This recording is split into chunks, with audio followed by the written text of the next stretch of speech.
Welcome to Yes Also. I'm your host, Susie Barrett, and my guest today is Jess McKenna. You know her from Dropout or perhaps the short-lived sketch show Party Over Here, and she's also one half of the improvised musical duo Off Book with Zach Reno. Jess trained at UCB and the Groundlings. Her Herald teams at UCB were Mr. Town City and Dunk Tank, and her UCB mod team was New Money. She also plays with the musical improv teams Magic To Do and the world-famous Baby Wants Candy. I originally had Jess on a couple of months ago, but the episode got lost to the ether because of an unformatted memory card, so this is us trying our best to spontaneously have the same conversation again. And once again, it was inspiring, stimulating, full of genius. Jess is the absolute best, and I really can't wait for her to be a showrunner someday. She has big showrunner energy.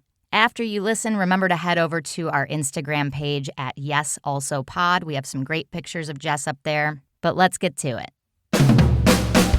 Okay, full disclosure, Jess was here like a month ago recording this very same episode. That's right. And the memory card did not record the episode.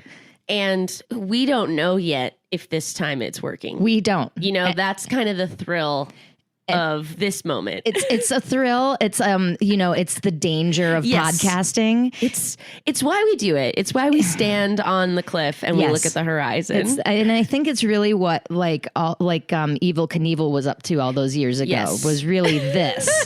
And we still don't know if it's recording because we're not going to check until after you leave. And we won't. We won't. Yeah. We won't know. We'll never know till it hits the airwaves or it doesn't. Or I get a text that says LOL. Can you come back? Rule of threes. Yes. So we're fully disclosing that because awkwardly we have had this conversation before. We're going to try to kind of hit the same beats because it was actually like truly one of the best episodes. Well, thank you. You flatter me.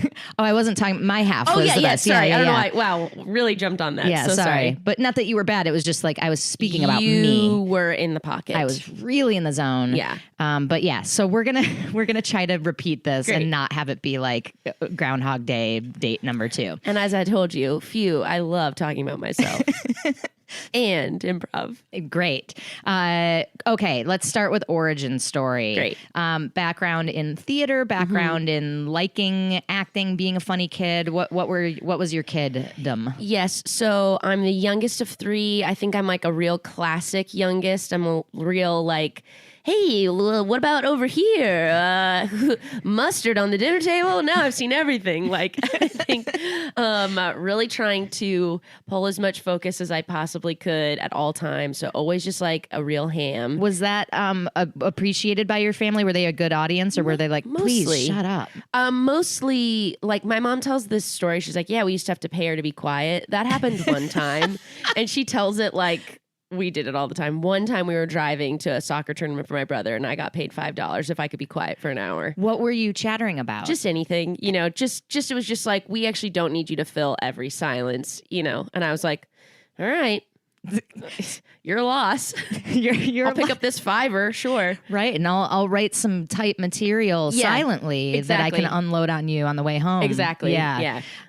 That's funny. That is actually a good lesson for improv as well. Like you don't have to fill every silence. So you gotta. Sometimes a pause is a move. Right. Yeah. Yeah. For sure. Make it a compelling pause by infusing it with your character's emotion. Right. 100%. Sometimes it's things you don't say. Yeah. Okay, so you're I'm a ham. Mostly it's going appreciated, but every once in a while they're like, all right, enough's enough. Yeah. And we all 3 of us were sort of like put into the arts from a really young age. We all started in this thing called music and movement classes when we were little, which are just like kid little play music classes. And then we all took piano from that teacher. Eventually, and my sister and I were in dance classes.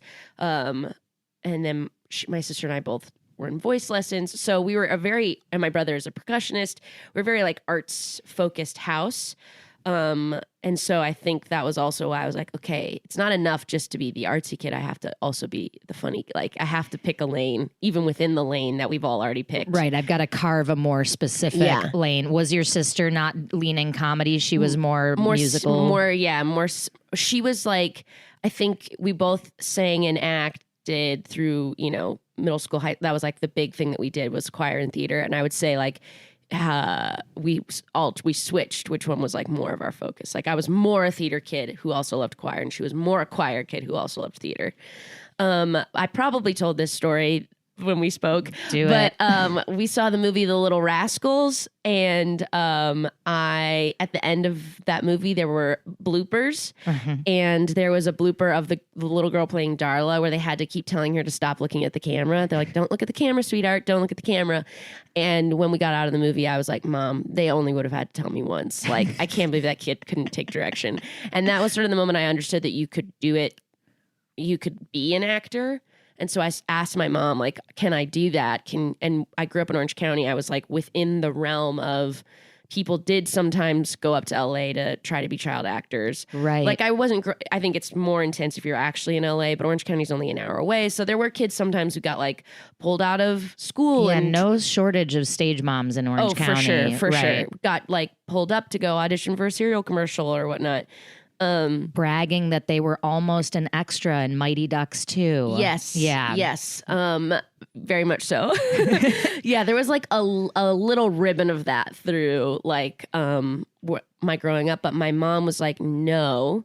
Because I even knew enough to be like, can I get an agent? Like I knew what that was. And she was just like, no. If you want to get into acting, let's see if you like acting. And so she like started finding community theater. Which I applaud your mom. That's a very savvy move, and also a great understanding that you might be romanticized or taken by the glitz of it. Totally. Or like these kids get to be in a movie theater, and your mom is going, well, there's an internal process. If you actually enjoy the work. Yeah. The thing that they're doing, you should see if you actually like that. Right. Not just like the idea that you could be a famous kid. Yeah. And how old were you around this point? Like the Little Rascals? 5 or 6. 5 or 6. Yeah. Yeah. Pretty young. Yeah. And so my sister and I started doing plays at our dance studio. And then like, that was sort of, then we were like off to the races. And sometimes like in terms of that was all I really wanted to do. I would still sometimes ask my mom, like, what about like, can I get an agent again? And she would be like, no. Like, I think I was like, what about like one summer we tried it? And she was just like, no. What about for pilot season? Yeah, exactly. I think I was like, what about after sophomore year of up until I remember like even sophomore year of high school, she was like, no, you're going to college. And then if you want to be an actor, you can do that after you go to college. Yeah. So that was the focusing, but I was still like, okay, I love being on stage. And when you were doing these shows at dance studio and in high school and stuff, were you booking leads? Were you having success? Booked it. Yeah. I mean, the joke was that I didn't play a girl till I was 14. Mm-hmm. So it was like I was. I think this is shock to no one who knows me, but I played a lot of all the boy parts. Right. I had short hair. I was like tomboyish, and so never took your rollerblades off. Exactly. I just literally, just like all the big boy parts. So I still joke that my mom's favorite thing I've ever done is play Oliver in Oliver. When I was in 5th grade, she was like, there is not a dry eye in the house when you sang Where Is Love. Like, you crushed it. How did they orphan you up? Did they burn a cork and rub it on your cheeks? Yeah, a little bit of, and then you get to clean up for the second. You get to wear your little suit out of your little rags. Oh God. I was double cast with a girl who I was laughing when you're like, gets to be an extra, because I remember she had like a really intense stage dad.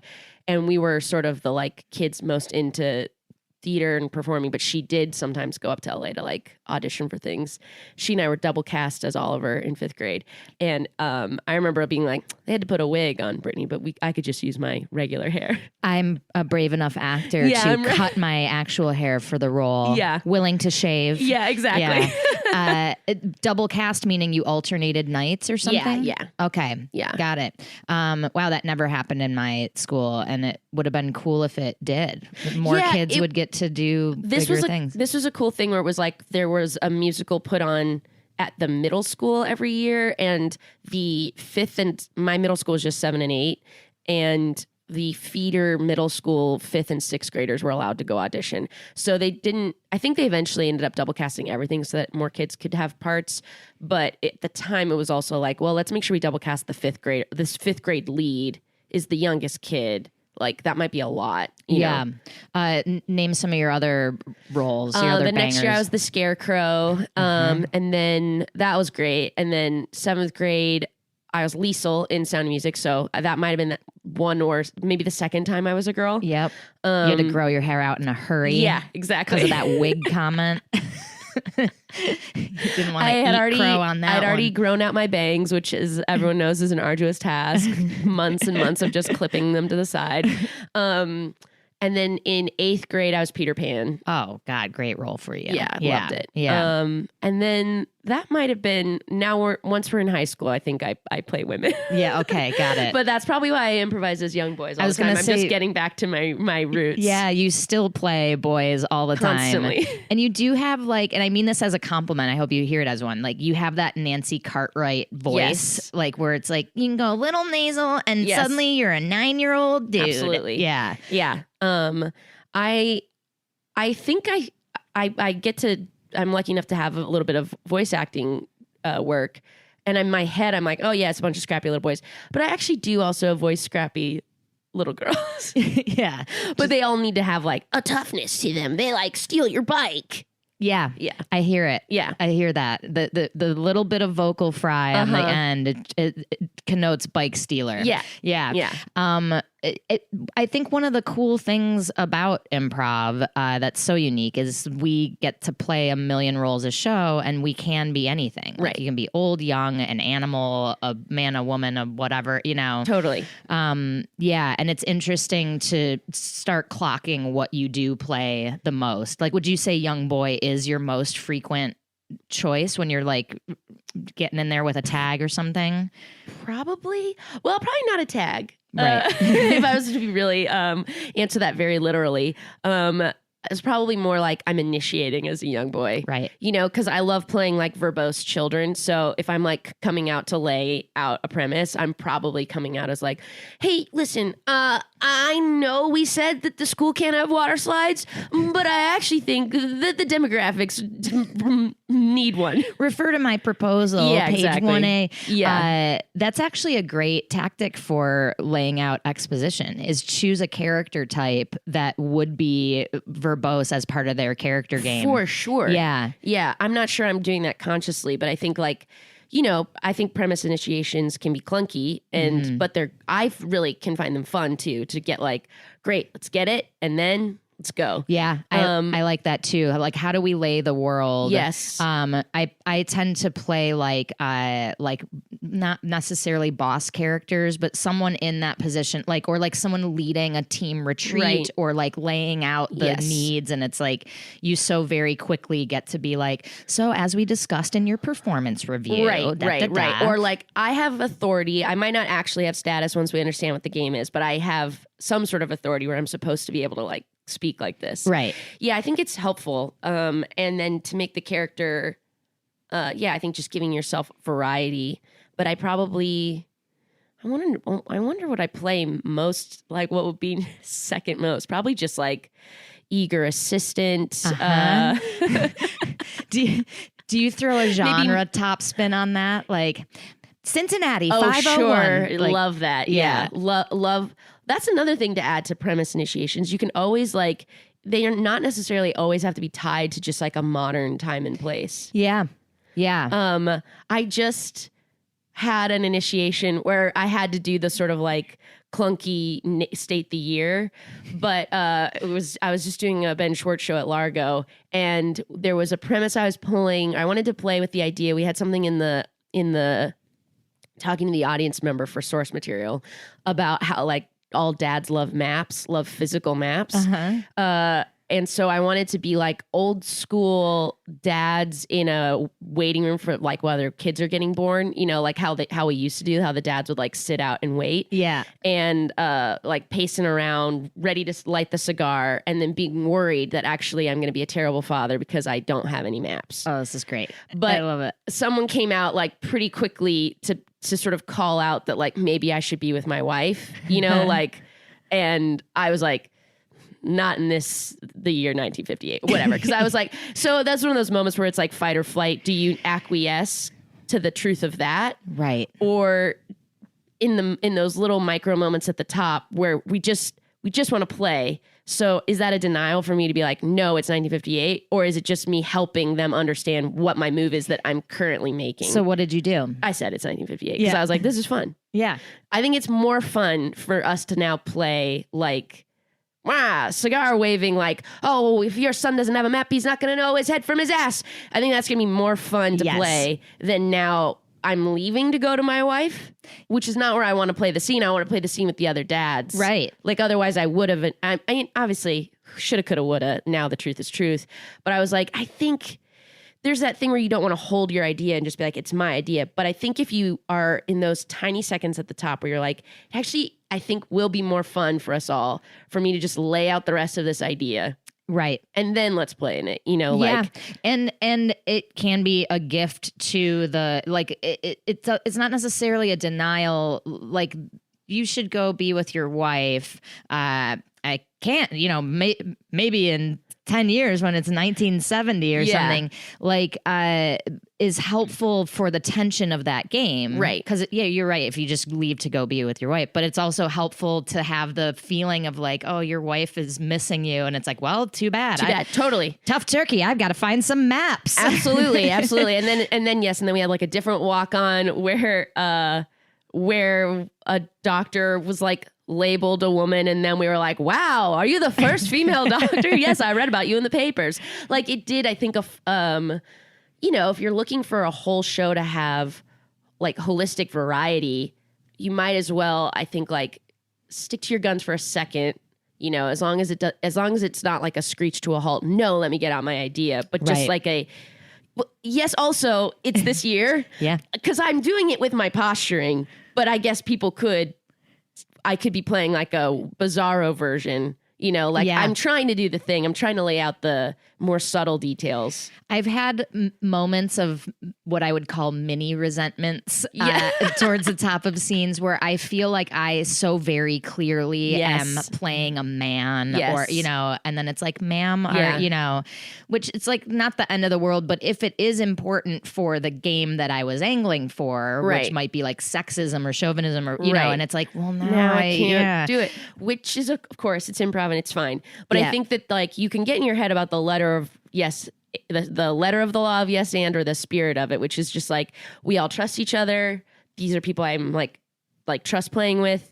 And you kind of just stepped on my opening line with your eagerness, which is all chill. We always do, everybody does that. Let me finish the back half of it and then let's party. You know, like, you know, it's a little bit like that, the annoyance, like take care of you is taking care of others, which I don't typically feel like I agree with, but it has its moments. Let me just describe that, and then I want to hear what you disagree with about it. So it's like, is that improv? Is that Keith Johns? Is that no? I heard of it from like Annoyance and from Susan Messing used to teach it. Right. Like I don't know if it originated with Keith Johnstone. No, I don't know. Never mind. I shouldn't. Mick Napier is Annoyance. That's the name I was looking for. Yeah. So and Mick talks about this a lot. Like it's the oxygen mask analogy. Like you put your own mask on first, so that you're able to help the other person on the plane, the crashing plane. But in improv, it's like if you have something to play that for yourself, a want, a character trait, an emotion, that's when you can be the most helpful in a scene rather than just deferring to the other person and waiting. And, you know, that's lopsided. Right. What do you disagree with about that or would not completely agree with? I think that I probably only want to play that way at the top of a scene, you know, because then I think you maybe are losing your ability to really be present if the information is flowing to you as like, okay, me first. I don't know. I just can see how that would be. To me, it's like, I get it. And that's what I mean, where I'm like, I understand it's place in times to play that way. And certainly as you're coming up where maybe you're not playing with people you get to choose who you play with, I think I would like want that armor a little bit more if I was put on a team with someone who was really aggro and like didn't let me get shit out. I might be like, well, put your own mask on. Make sure it's a funny scene, fun for you. You have something to do. Because you're not always going to get to play with only the people that you love and adore. Right. So I would apply it more in those situations versus like really, really baked in trust, like deep relationship improv, which I think is more the stage that we're at, which is more like, well, I don't want to play selfishly. I want to play really open-heartedly. Yeah. It's interesting though that you categorize this as selfish play. Yeah. When it could be like, I think there's maybe two ways of playing with putting your mask on first. Of course. One is like a very rigid, like I'm going to be this regardless of what's happening. Right. And the one might be more permeable and using it just as like a character lens. It's like, okay, I have blue glasses on. I'm sad. I'm going to take all things of that way. Is great. Yeah. I think, I would be worried about like only taking the Spark Notes idea of that philosophy and then like applying it. Yeah. A little too rigidly. Right. Nothing should be applied rigidly, I think, really. Except a splint when you are in the woods and you need to set your wrist so that you can get to the ranger. You actually need to set that bone. You have to. And even if it hurts a little bit, it's actually helping that bone to heal. Right. Yeah. I applied a flaccid splint one time and my leg set crooked and I'll never forgive myself. But that's my shit. Yeah. Yeah. Okay. So you're in high school, you're rolling along, and now do you have sights on you've clearly realized you do like acting. Yes. Yeah. So I have a couple like other big like moments of like, oh, this is like me figuring this stuff out. Is like, so my high school had a comedy sports team. So I started doing short form improv when I was like 14, 15. An actual comedy sports team that played at the theater comedy sports. No, not at the official theater, but they have what they called the comedy sports high school league. So they would sometimes like, you could hire a comedy sports performer like from the theater up here who would come to your high school and like teach a workshop or coach you. How great. Yeah. Yeah. And then we were also sort of just like student coached. And now I don't know if it exists anymore, or my high school doesn't do it anymore because it's like, it's kind of a lot of money, but, and they just are like, we'll just like have our own improv group. But that's so rare for, at least in my experience. For sure. At the time. Yeah. For a high school to have an actual improv program and team. And did you had like two teams that would play against each other? And sometimes we would play other schools. Like, wow. We would go to Valencia to have a comedy sports match. What a dream. Yeah. It was so fun. God. So I was like already getting very into improv. And then I also went to a theater camp like for 1 week every summer. And the first year that I went, I mean, I always took improv. That was like one of the core classes you would take. But the first summer, it was just starting, not fully long form, but a little bit further away from just like games. We actually just did like scenes by the last class. And that was really eye-opening. And then that teacher was really encouraging. Like at the end of camp, she was like, "You're fucking hilarious." And I was like, well, I'm on a cloud. Like I'm never coming down. No, I'm made of lightning. Like I'm electricity. Cause she's so cool. And like, she was really funny. And you know, it was just like one of those shots to your heart where you're like, yes. Yeah. So that was really big. And then is that the moment where your path kind of diverged towards a hard lean into comedy? Or? No, that's like that official turn is a little late. Although I have like from second grade on, I like have dreams of SNL. I like am a kid like struggling to stay awake through the local news 11 to 11:30 till I could make it to SNL. Like loved it, would like act out bits, you know, if I like ran for like student government, I would like rip off an SNL character or Of something, course, as classic, you do. classic Right. moves like that. Was this like the Will Ferrell, Sherry Yeah. O'Terry era? Yeah. The tail end of like Sandler, Mike Myers, Dana Carvey, those are like the fuzzy, I'm barely awake years, and then Right. like Will Ferrell. And you move into Molly Shannon rubbing in her Yep. armpits and Now we're off to the races. Yeah, there we are. That's just a fully baked student council character right there. Right there. Yeah. Mary Catherine Gallagher for ASB. But I was still loved being in musicals, and I was like taking like singing pretty seriously still. So I don't know. I think I was like, I want to be on SNL and I want to be on Broadway and I want to be the president. I was just like a real, Lisa Simpson. I want to have my own guitar company. Yes. And I want to go to space. Yeah. Like, let's go. Yeah. And then college, I also did mock trial in high school, which I was like very intense about. I just had brunch yesterday with 2 of my coaches and their 3 children. Wow. Yeah. You're deep in this. Yeah. So I was a little torn when I went to college. I actually went in undecided because I was like, maybe it's time to put away childish things and I should be a lawyer and then maybe a politician. And then I was at school for like 3 weeks. I didn't make the a cappella group, but I did make the long form improv group. And that's the other now, like the die is cast. Like I'm not actually as good of a singer as I thought I was. Like this is big fish, small pond situation. Now small fish, big pond. But I am as funny as I think maybe. Right. Regardless of the pond, I'm funny. Yes. But the singing pond is maybe edging me out. Yes. The singing is contextual. Right. But the comedy might be universal. Yeah. And so that I think was like, and then I made like the other comedy group, MEOW, which we talked about last time. And since we spoke, you had the reunion. I went to the reunion, which was so cute. Tell the listeners first about MEOW Show and about your school. And so Northwestern has like has a great theater department. So I ended up switching. I like switched to be a theater major, and then I was just like all in. So those 3 weeks of like maybe I should be a lawyer, I was like, never mind, because I actually started doing mock trial at Northwestern too, and it was really intense and not fun anymore. And I was like, I like making stuff up. I like being on a team. I like using my brain. I like competing. And the law is interesting to me, but I don't love the law. Like what I love is these other things that were a part of this activity that was really enriching for me. And it overlaps in the Venn diagram of improv. Exactly. Like, we use our brains and we have to know a lot of stuff quickly. And we're working together. Like they were both collaborative. So that was like, okay, this is the path. But yeah, so Northwestern is a good theater school. And then in the 70s, so there's this long running musical review show called the MEOW Show that is a bit hack. Sorry. It's very cute and fine and fun.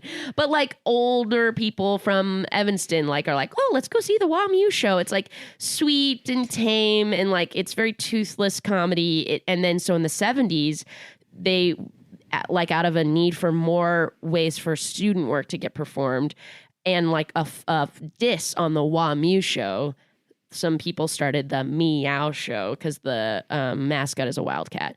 Got it. And at the first year was like 3 hours long and like had like absurdist in residence as part of its cast. So it was like weird and wild, but like had a spark of something rebellious and interesting. And it ended up forming over like a few years of iterations. And I think just inspiration by its proximity to like Second City. It turned into a short form and sketch show of a team made of about 8 to 10 students who would stay in it year after year. Like once you made it, you were in the company and you would just fill slots versus the long form teams. We made basically a new Herald team for every year. And you were still with that team every year, but we made a new one every year. And the MEOW Show is completely extracurricular, and it's all student run. Yeah. It's got a whiff of like the Harvard Lampoon. It's got some famous alumni, and now it's 50 years old. So I think it's got a little bit of that institution thing, which is cool. So yeah, they had a celebration for the for being 50 years old.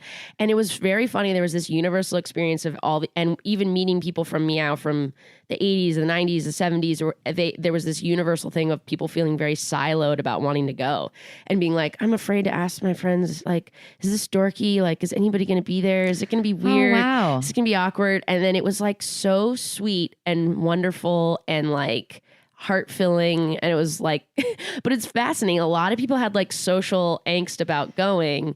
For a group of very outgoing people was still just like, I don't know. Yeah, interesting. I wonder if there's a little bit of the theater kids are kind of a form of misfit. Yes. Or a form of like not popular for the yeah. right reasons. Totally. Or something. Yeah. There's a lot of like sensitivity, I think. But it was even for me, I was like nervous about being the first person to text, like, in my friend group of people who are in it, should we go? Because it was just like, I don't know, we're going to spend money to fly to Evanston to go to a reunion of our improv group. And I was like, yeah, it was really fun. Yeah, we are. Yeah. Yeah. And it was a blast. It was such a blast. Yeah. Were the old like teachers or anybody there? Or what, any surprises? Well, Richard Kind was there, even though he was never in MEOW.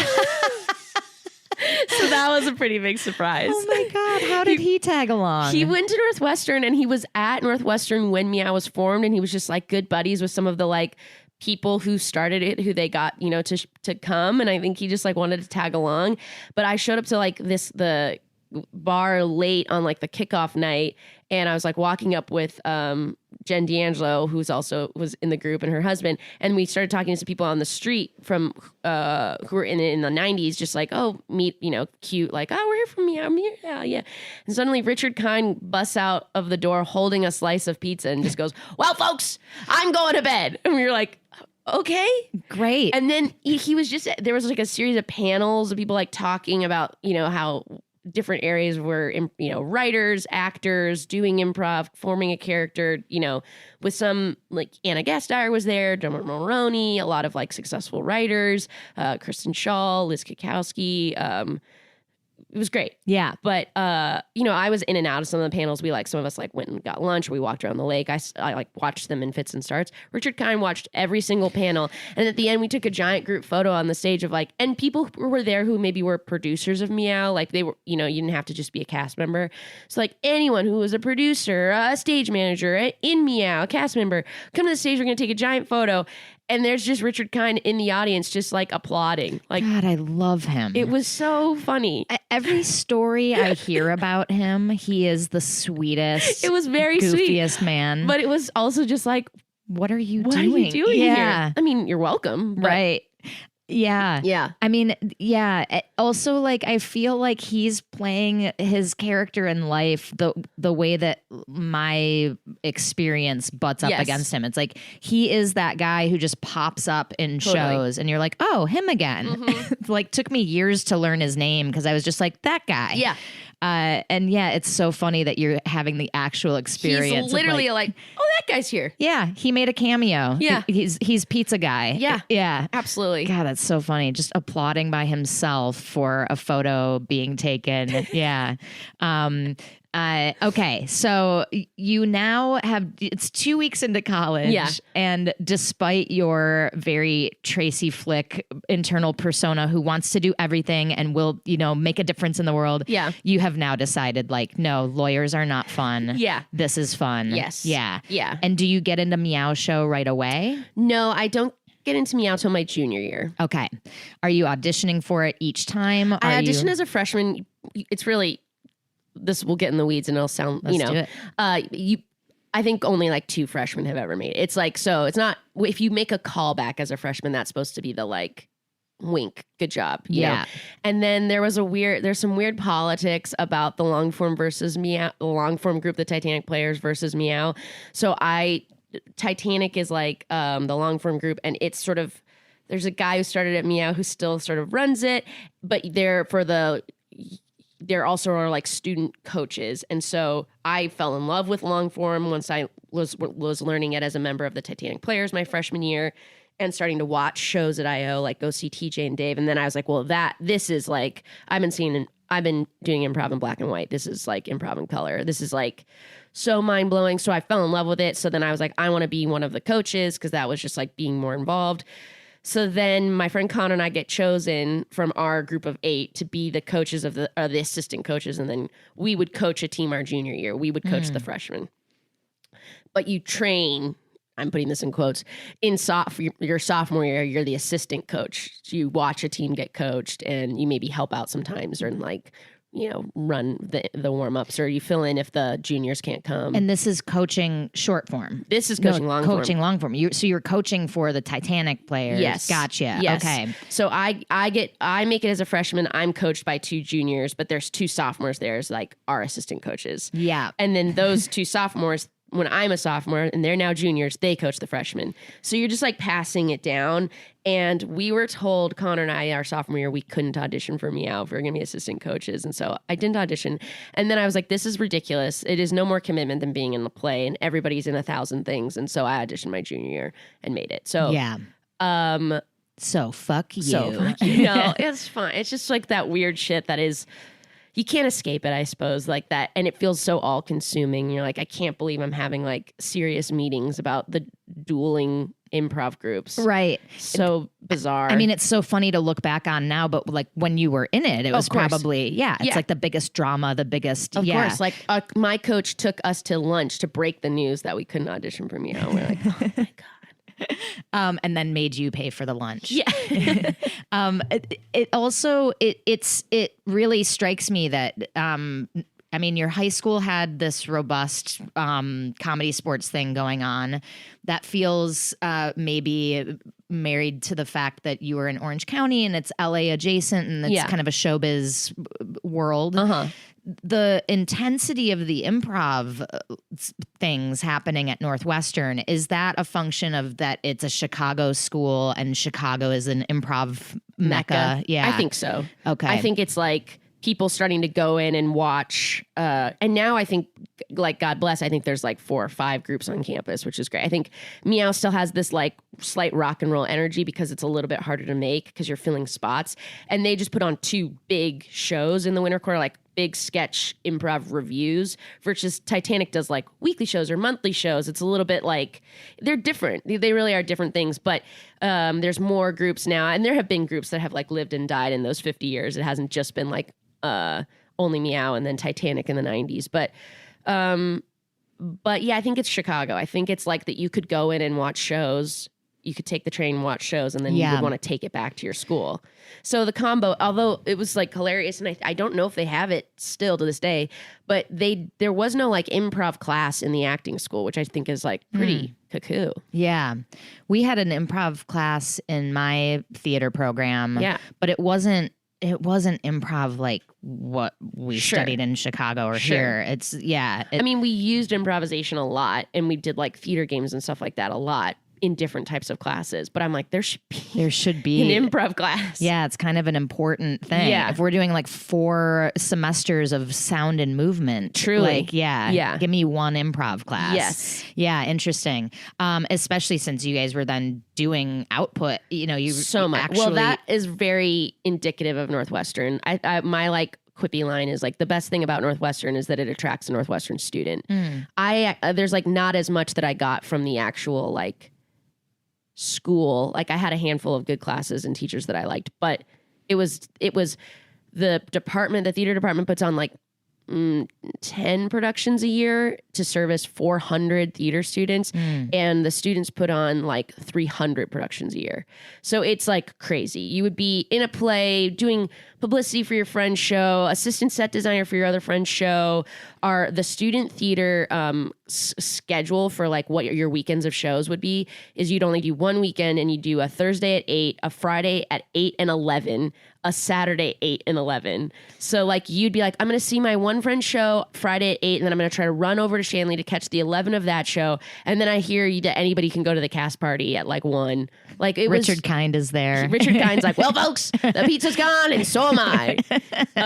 But it was great. I mean, it was like, you were just doing so much, but very little. I didn't make a department production. I didn't get cast any of that till my senior year. My experience was similar. It was all about like what we were doing as the uncast students Yes. and the shows we were putting up in the lobbies of the dorms Yes. and the stuff we were writing and Yes, totally. But yeah, I mean, what we wouldn't give to have that level of energy again, right? Oh, yeah. Like, yeah, because you're doing all of that, like 5 or 6 shows a week, plus all your classes and exams and yeah.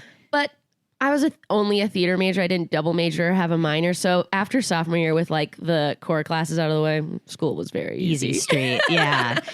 Except for those set design projects. Which, yes. Oh my God. Did I talk to you about this? No, but oh my God. that was my experience. Yes. That's literally I've never worked harder in my life. I was like up till 4 a.m. making like models, and it was so much of our own money. It was so terrible. So much work. Right. The one dollhouse supply store in town got bought out by the scenic design majors, and so now we have to be scrappy and make shit out of thimbles and like yogurt containers. Yeah. Oh man, you really spoke to my heart on that one. Yeah. I mean that's truly that like was end to end all nighters, taking no-dos at like 2 a.m. to stay awake. It was so hard. I remember like biking home from the drafting studio at like 3 a.m. in like 2-degree weather. It was just like, what is happening? Young woman froze today. Yeah. So then when you leave Northwestern, you had like a New York moment. I had a New York minute. Okay. Yeah, I went to New York first. There was like, so this is another fork in the road moment. I was sort of in love with my acting teacher, and don't worry, not reciprocated. No, nothing untoward. Just but literally like you had a crush, a deep crush. Okay. I mean, he was a fabulous teacher too. Like it was like a definite conflation of, you are like making me feel so lit up about this thing I love, and also I might love you, and I can't separate the two. He was like the teacher that I'm like, well, that was worth the school side. But he was sort of like encouraging of like, he was in the improv group when he was in school, and then he kind of like kept going towards like more serious acting. And he was like, I see both paths for you. I just don't want you to give up on this side just because you think like you only see yourself as a comedian. Like, I don't want you to give up on this other part of yourself as an actor. That's cool. It was cool. Actually, now I think it's cool. At the time, I was like, okay, great. So I have to go to New York so I can still be in theater.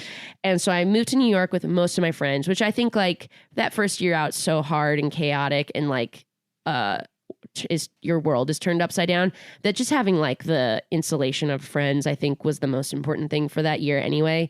But I start doing UCB in New York. In New York. I take the first 2 levels. And I also can skip ahead because of Titanic players and start at level 3 at the Magnet. So I also do 3 and 4 at the Magnet. When you're in New York and you're in UCB and Magnet classes, did what you were learning feel different than what you had learned? Yeah, we had never learned game. And I think Chicago style is a little bit more like grounded, relationship based, like than UCB. Like the idea of pulling game and premise, I think, can sometimes feel like false at first to a Chicago style improviser. False in what way? Like you're doing what we say we're not supposed to do. You're trying to be funny. Like I think at first it can feel like seeking a joke. And then also I'm like, it's okay to be funny. Right.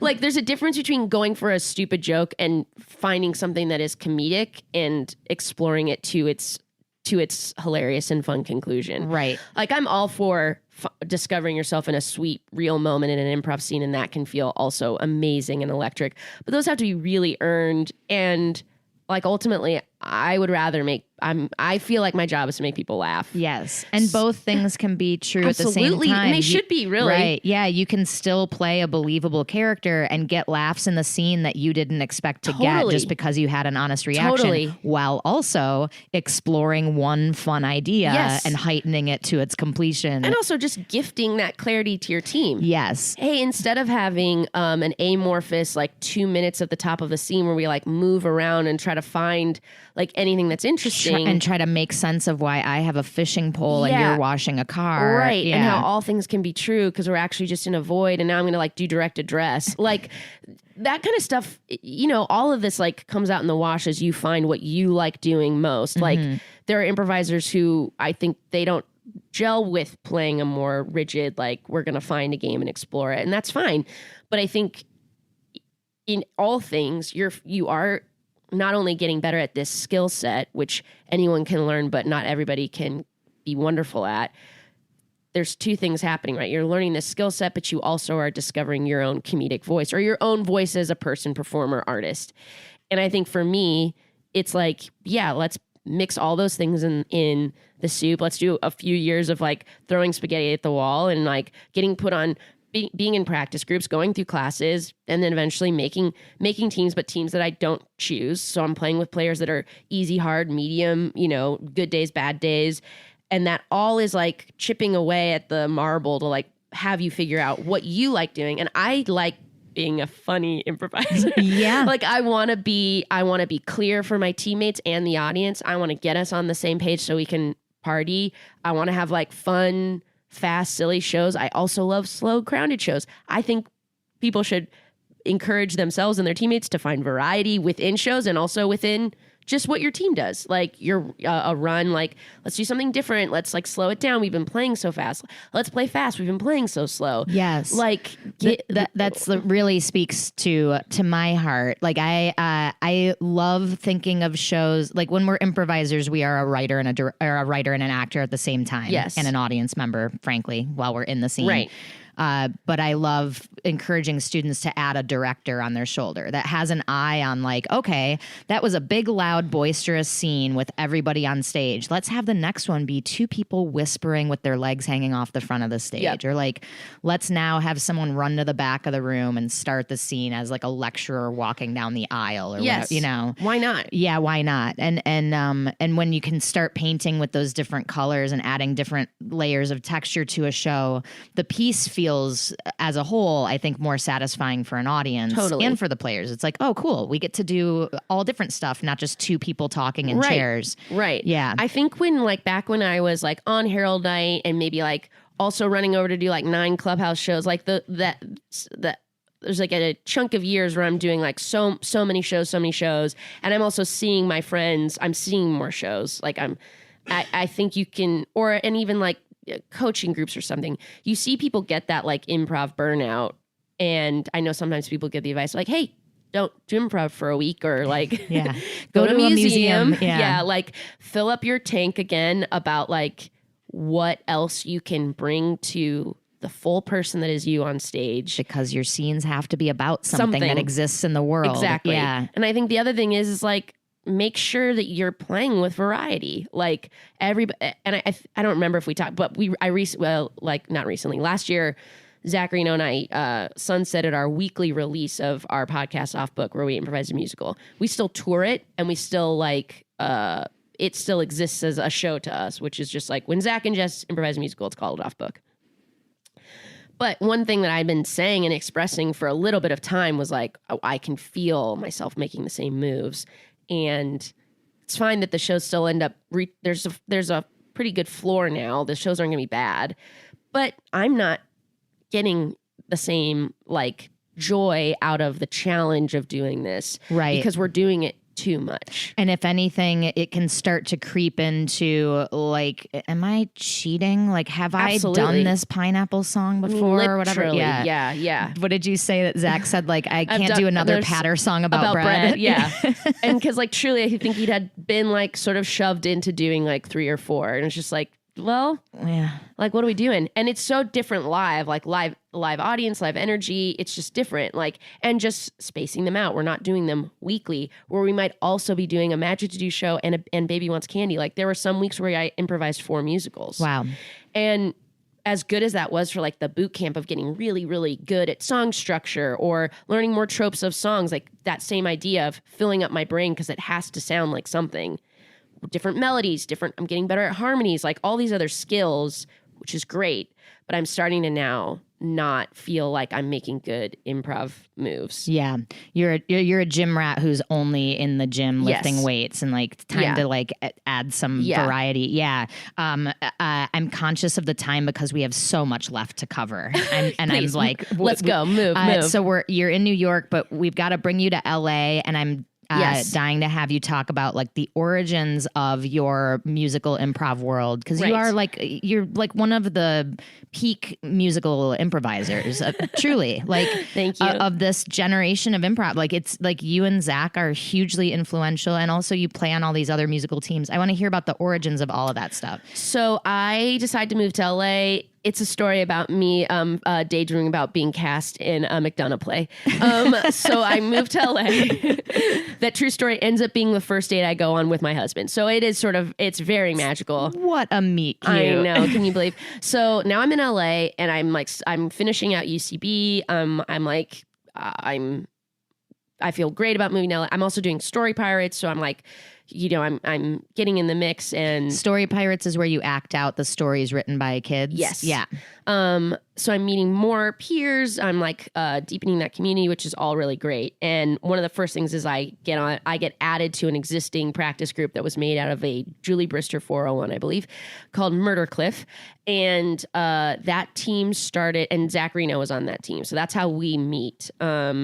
And some friends from college were on that team. Was it collaborative love at first practice, or? I don't even think this is true, but we tell this story that like we very quickly started seeing each other make the move we were about to make.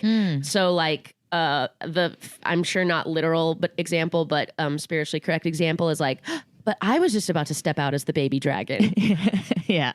It's like how we're like the equivalent of your hands touching in the popcorn. Exactly. It's like, I think it was pretty quick. I mean, that was like a 6-person team. 6-person team. So like I only know one of the people. So I'm making new friends across the board. I'm like learning more about the UCB scene, the indie scene. And Murder Cliff was a musical team or no? So not originally. Okay.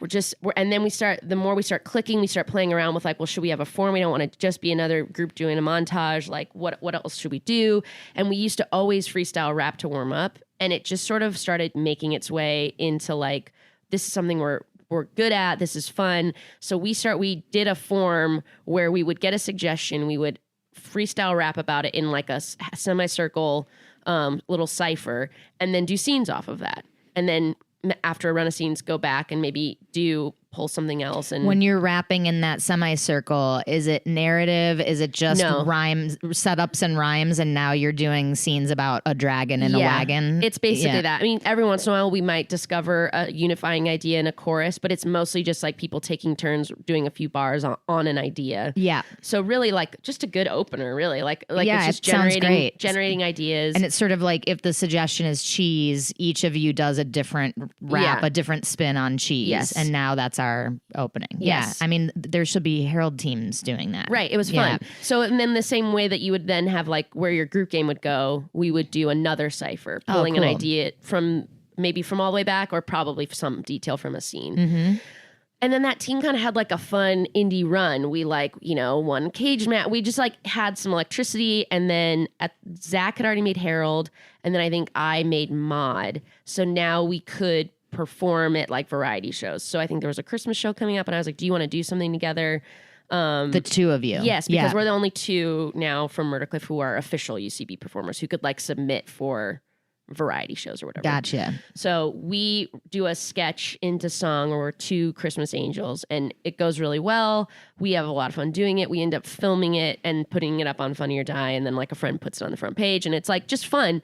So then slowly Zach and I start like writing together a little bit. We kind of are thinking of ourselves as like modeling after The Lonely Island. We write like a lot of like more hip hop poppy songs and we film a couple music videos. And just on your own, you're like, let's get some money together and make a music video and put it online. Yes. Yeah, gotcha. And then I make Herald the next year. So now so it's not like immediate now we're like serious collaborators, but it is like we're doing more together. And then we write a sketch show for UCB. We do like a spank, that's just scenes into songs or full like musical pieces. So now Spank is a written show that goes up at UCB on like that's like students can do these shows or like graduates of the program. Yeah. Right. To potentially get a run. Yeah. Did you get a run out of the did. Spank? Okay, great. And it was at the time we sort of call ourselves the Zach and Jess, but not really. That has also like faded as branding. But we were calling ourselves Animal Rhymes. I mean, but then basically flash forward to 2014, we both get asked to join Baby Wants Candy in Edinburgh Fringe. So Baby Wants Candy is a long running musical improv group that has had teams. They're more like a mini theater, the way they have like alumni and teams in Chicago, New York, and LA. And they have performed, they've done a Fringe run for years. They're like a big Fringe hit. And they do a narrative musical. So you get a title of a musical that's never been written, and you are performing an opening number. You're going into a character want song. You're presenting an obstacle. You're doing a tangent. And then you're trying to really fulfill a plot. And people are like, it has some incredible people in it. And I would say that's where I think of as what we think of as musical improv. I would say they are definitely to be credited as like the grandparent of that form. And quick sidebar. When you're outlining that formula, is that their formula or is that the gold standard template for all musical narrative improv? I think that's the Baby Wants. I would give that to credit to Baby Wants Candy. I think it's just like a hero's journey typically. And obviously I've been in shows that break the form if like a title suggests a different type of show, but that's sort of like the backbone. Yep. And so Baby Wants Candy is awesome. We go to Fringe. That's another like boot camp experience where like, even though we're both been in musical theater and we've been doing Murder Cliff, where we're good at making up songs, we've never done it sustained like that in like an hour-long show, that many. Was it scary? It was, and we didn't get, because we were kind of like the JV added people. We weren't in every night, and they almost never put us in at the same time. Oh. And so it was so fun, and it was really like definitely learned a lot. How another quick tangent. When you're in a scenario like that where this is like a big quantum leap for your skill, your career, you're standing backstage before you're about to hit the Fringe show for the first time, little pressure. How do you handle those nerves personally? Like, what do you do or what do you tell yourself? I think I try to take a deep breath, and I have enough muscle memory that those nerves won't last. And without being thirsty or panicky, I know once I get the first laugh, I'll be fine. So it's sort of like the little note to myself. It's like, well, don't hug the back wall. Like, don't stay in this. Don't be greedy, but like, do something early so that you break the seal and now you're in the show and it's fine. Right. Like, do it early enough so that you're not, because the longer it goes, that now the momentum leans the other way where, oh shoot, you've hugged too long. Yes. You're not featured. You haven't gotten that solo laugh yet. Yeah. Gotcha. Yeah. And I probably had to use that when I first started playing with Ben, where it's just like Ben Schwartz, when I first got asked to do shows with him, and everyone at that show is coming to see Ben, and then they'll be delighted by you, hopefully, but you have to win them over a little bit. Right. And so I've had that same sort of like metronome of like, without being greedy, eager, doing something that isn't motivated by the good of the show, but just making sure I'm a little bit, I guess it's going back to what we talked about earlier. I play the most aggressive at the very top. Yeah. Just to get the momentum going and break the seal. Yep. That's probably where I'm like, the first 2 to 6 minutes of the top of the show is like, okay. Yeah, playing on your toes rather than your heels. Yeah. I mean, you're a basketball player as well. Like, not really. I shortly lived on one of those comedy teams. And I did too, but you were so much better. No. Yes. Did you seriously not play basketball before that? No. Oh, wild. Yeah, no, you guys had such a better team. I think, yes, I'm being floated. I'm in a rising tide floats all boat situation in your memories. Okay. But thank you. I'll take it. I'll take any association with athleticism. But please let me admire your athletic career. Yes. But yeah, I found that in basketball games too, where it's like, as a team, like you want to come out as hard as possible, try to get a few baskets early to kind of have the momentum in your favor. Yes. Yeah. Totally. Okay, so you do the Fringe, it goes well. Yes. And now are you like, ooh, musical improv is kind of it? I had already been like, boy, I wish I could. But there was just like the one slot, and it was Diamond Lion, and like I think I'd taken Eliza Skinner's class and loved it. So I already knew I wanted to do it, but it was like a scarcity of, I guess could have, I don't know. It felt like a scarcity of slot thing, which I still feel like we probably have. But but then at the same time, UCB Sunset was opening. Diamond Lion had sort of like run out of road, that people didn't want to really commit to like that 11 o'clock show anymore. Those people were like tired of doing it. So it naturally dissolved. But UCB wanted another like a house musical improv team. So Tara Copeland got tasked with starting it. She asked Zach and I to be on it. And had you been in her class, or how did she know? No, I think just because we had just done Baby and maybe like word on the street, because I think I got to play with Diamond Lion like once. And I mean, in this context, I am a good singer.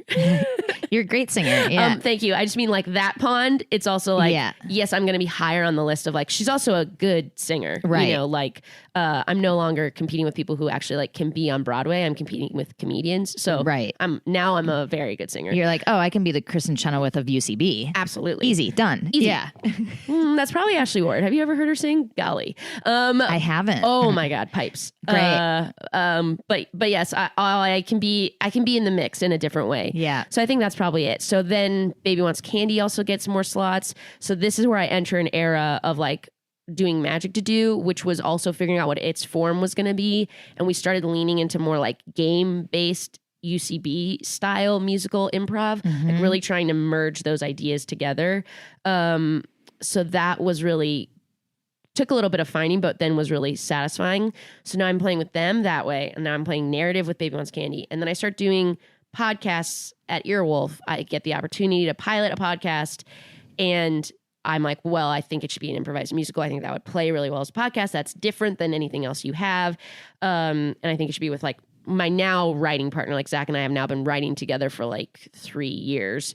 And so we start off book, where I think through some like discovery, we land on it's a narrative musical, but with UCB bones. And so we basically just put Baby Wants Candy and Magic to Do together. And I think it then also finds its own sensibility, but that's its like style. Right. So meaning you're going through this kind of outline structure of like a character has a want, there's some obstacle to that, there's maybe a villain, there's maybe a this, but within each scene you're finding a game of the scene that is in addition to. Right. Yeah. Which you'll see that in Baby Wants Candy. It's just not the emphasis. Right. When you started doing off book with Zach, did it feel like fish in water, or did you guys have a little while to try to find your footing together? No, at that point now we've been on Murder Cliff together since we've been performing together for 7 years at that point. So we were already like super in the pocket. We were already like always finding each other in the other shows we were doing. We're always the most alike in a show, you know?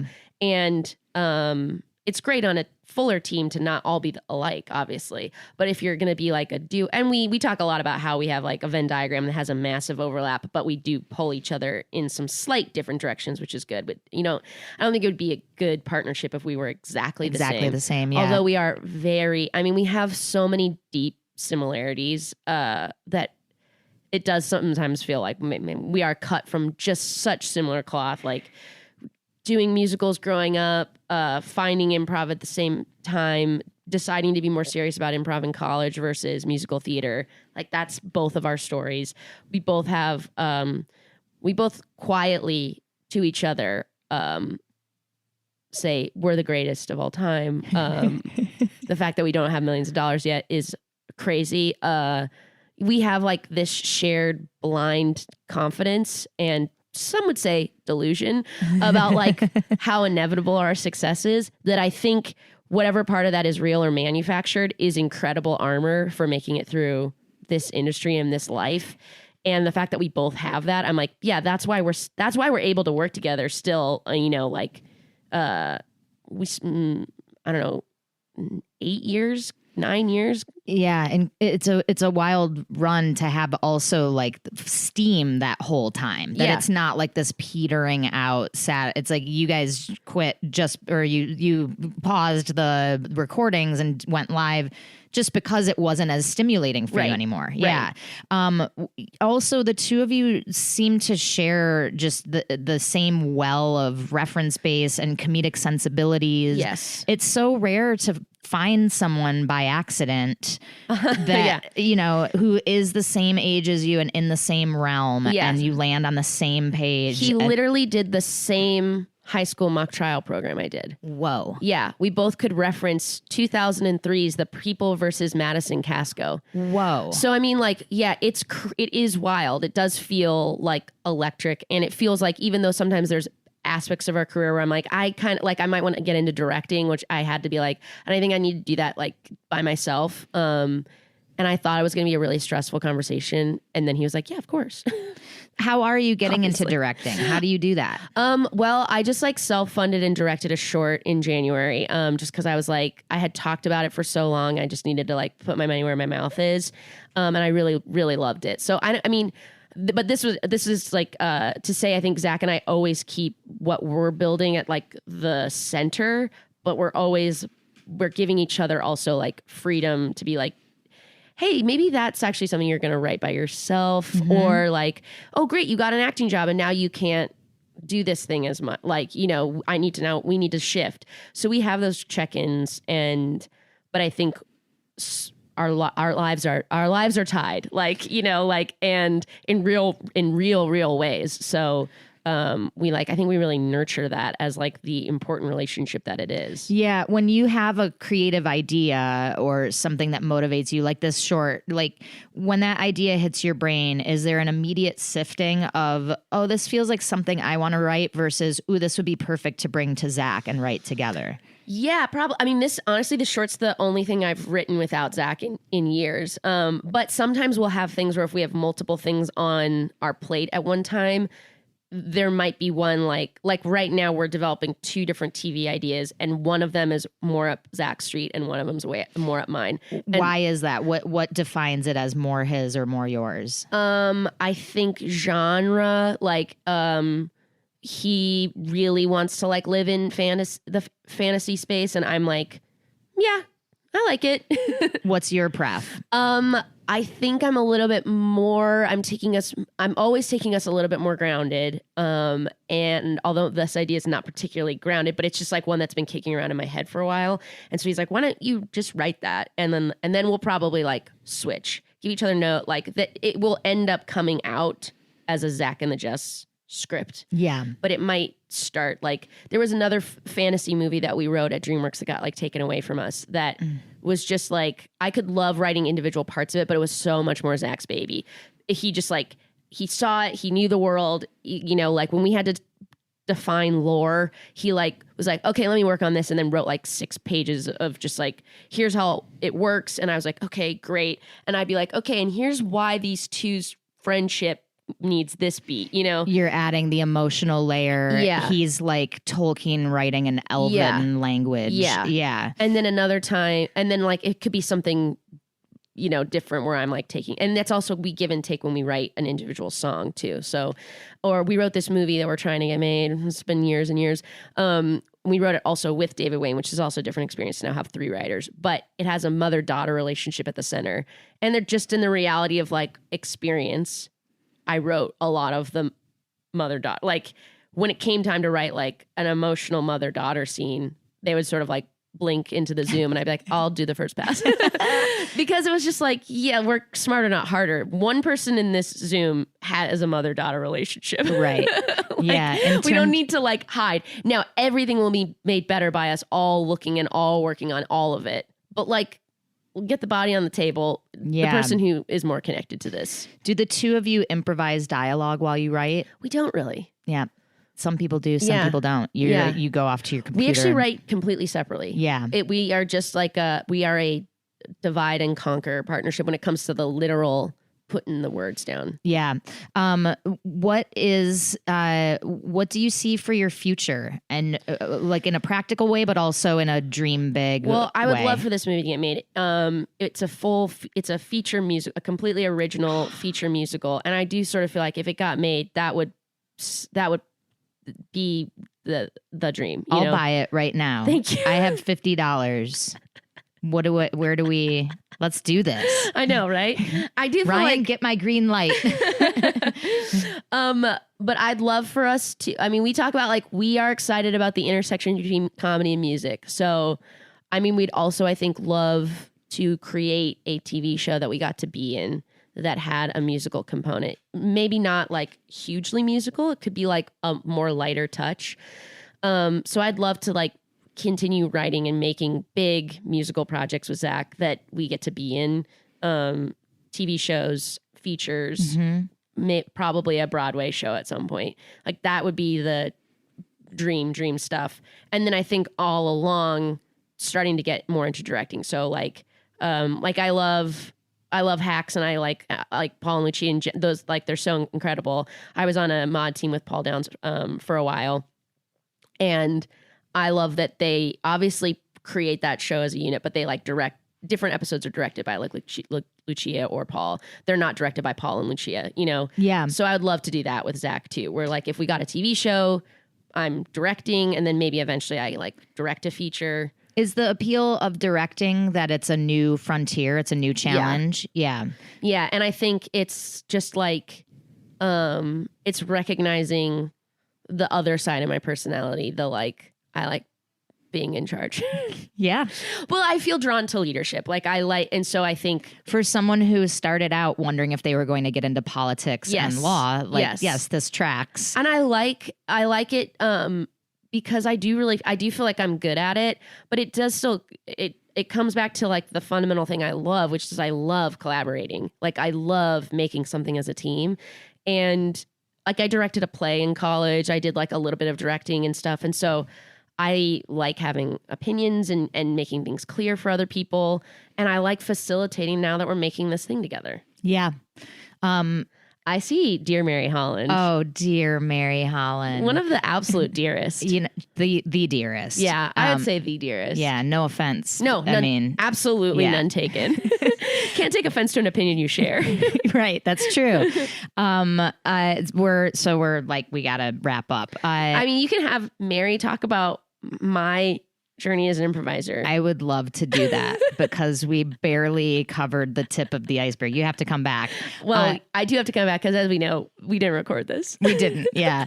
Thank you for being here. And anything you want to plug in the immediate? Oh, I don't think so. But I will say, I know the one pocket that we talked about on the other episode that's lost to time that we sort of talked about a little bit was like bringing that, and you mentioned it too, trying to have that director eye. And I think like that would be something that I like love seeing people crack open, is becoming like a fuller performer on stage, like really being on stage with each other and creating like really create the piece as a group, and don't be afraid to like really perform that. Cross down stage, speak clearly, hold your shoulders back or hold them down if you're a low status character. Like use your body. Embrace the embodiment of this embodied art form that isn't just living on a page or in a painting. Like be the dynamic 3-dimensional performer that you are. Right. And if you don't actually have confidence, pretend that you do, and literally the audience can't tell the difference. And that's advice we always give to musical improvisers as they approach what is now an even higher, scarier hurdle, is no one can laugh if they're scared for you. So you have to project that you got this. You have to have your hands on the wheel.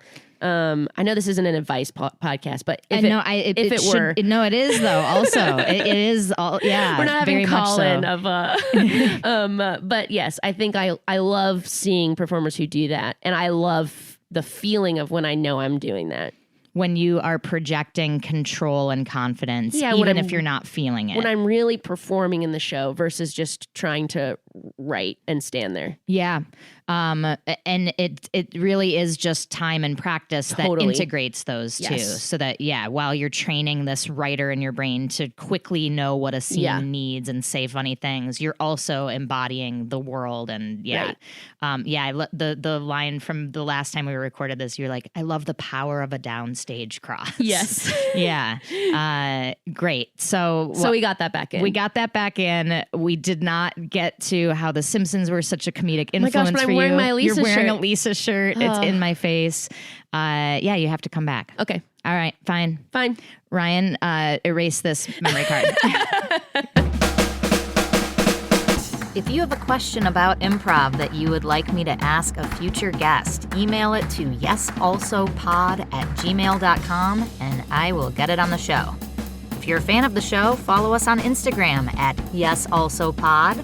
And please help us out by liking, rating, reviewing, clicking, sending, talking, and blasting us to your improv communities. That will help us out a lot. If you're a theater who would like to host us for a live recording and improv show, let us know at yesalsopod@gmail.com. A huge shout out to Ryan Rosenberg, who produced this thing with his generous help and his unlimited knowledge about all things podcast. Thanks for listening, and we will see you next week. No, we won't, Susie. That's not how podcasts work. They won't even see us. They will listen to us. So it's actually the opposite of both things you said. Thanks for listening, and you will listen to us next week. Maybe. We don't know.